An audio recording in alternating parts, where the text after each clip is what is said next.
we're actually giving away one of these Wavestorms.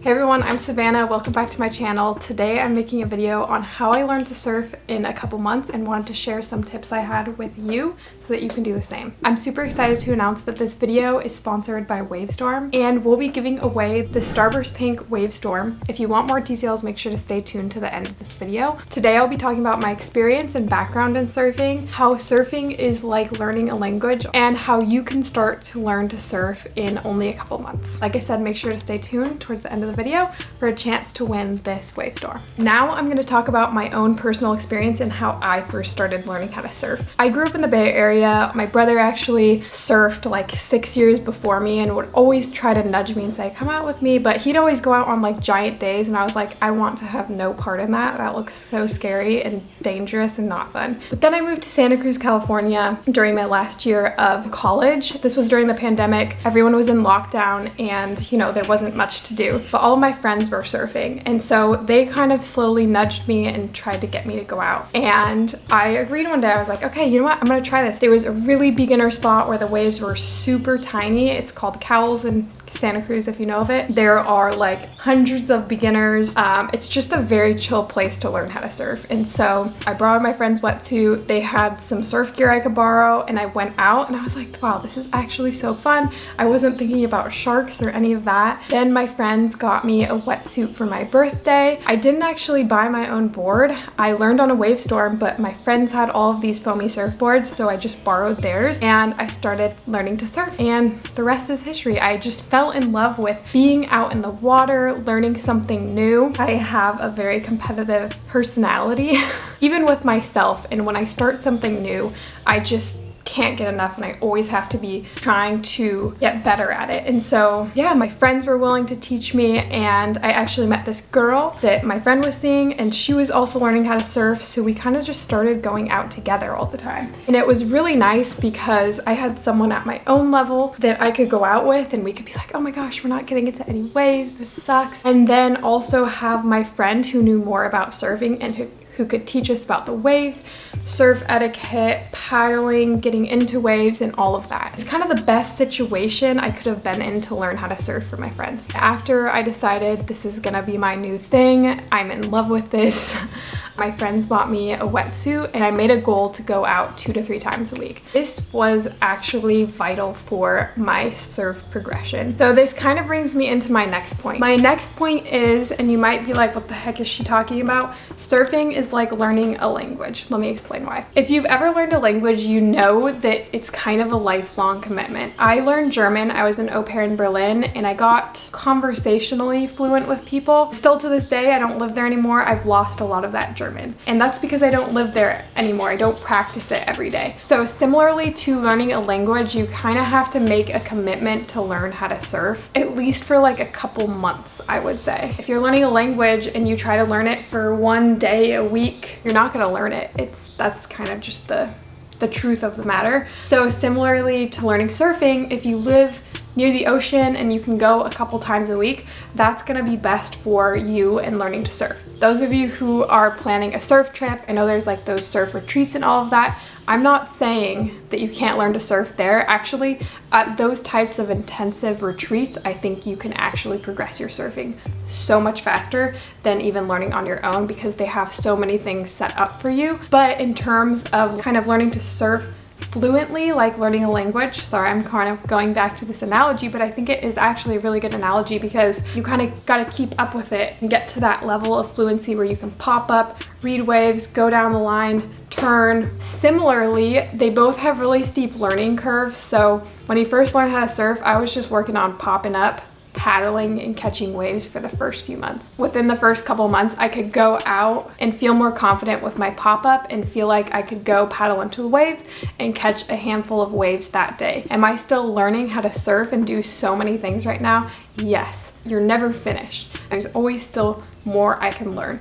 So I think just also having that mindset of there's no end point, I think having a learning mindset is just gonna do you really well. Sorry, I'm babbling so much, but it's because I'm so excited about this topic. The more you can go out, I would say 2 to 3 times a week at least, is going to be the optimal amount of time for you to learn how to surf.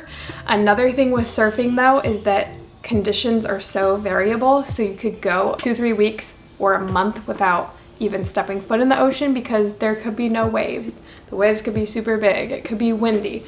There's so many things that are dependent on whether you can surf or not. So that's another thing, like when you can go out, say the conditions are perfect for a week, go out every single day.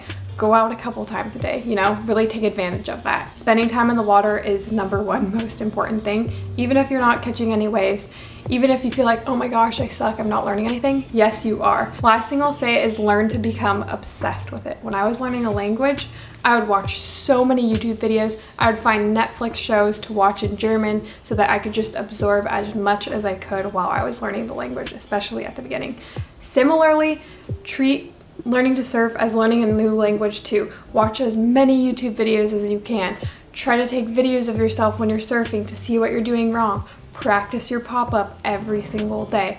Do things every single day if you can't even be in the water that's going to help with your surfing. You can't quote me on this, but I heard it from a podcast and it was like they took a sample of like 150 people. One was just controlled group, they didn't do anything with that. One group was practicing a new skill every single day, and the other 50 was just visualizing every single day them doing that activity. And by the end of say like 30 days or something, the people that actually practice the skill every day and those who visualize practicing it were only marginally different. Obviously the people that practice it were better, but still those who were thinking about it versus the other group just like are negligent actually progress so much more by just thinking about it. So watch YouTube videos, try to imagine yourself paddling, doing everything you can every single day.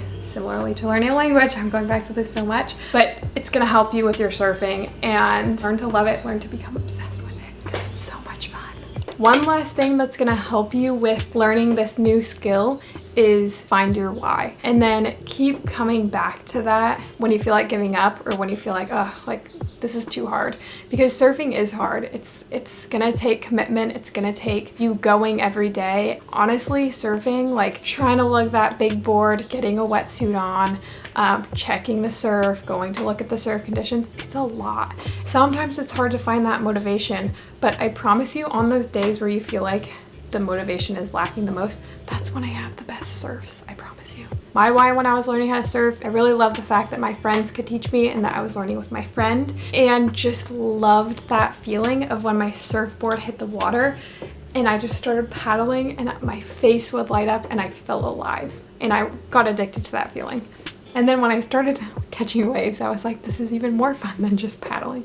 So once again, thank you so much Wavestorm for sponsoring this video. For all of you beginners looking for a beginner board, I highly recommend Wavestorm. This is an 8-foot foamy board. It's kind of hard to fit in this, but an 8-foot foamy board, perfect for beginners. I learned on this exact board and I loved it. It was like the best beginner surfboard I could have ever asked for. Board shapers from Hawaii, West Coast, and East Coast all designed this board, so it wasn't just kind of put together. It was carefully designed for beginner and intermediate / advanced surfers. I've been surfing for 2 years and I actually get so excited when I can take this out now. It's super lightweight, super easy to just strap on top of my car. There's even these like line marks from putting it on my rack. Also super affordable, so this board is $250. Considering cost, this one is a lot more cost effective, especially for beginners, and especially if you want to try out learning to surf without making super big purchases. These catch so many waves. I actually call it a wave catcher, not a wave storm, because they get into every single wave. I'm shortboarding now, and when you go back to surfing on a board like this, you just take 1 or 2 paddles. Oh, look at that. You just take 1 or 2 paddles and you're in the wave. So I've been surfing for 2 years and I still love this board and get excited on days when I can actually take it out. It's a really fun board to take out.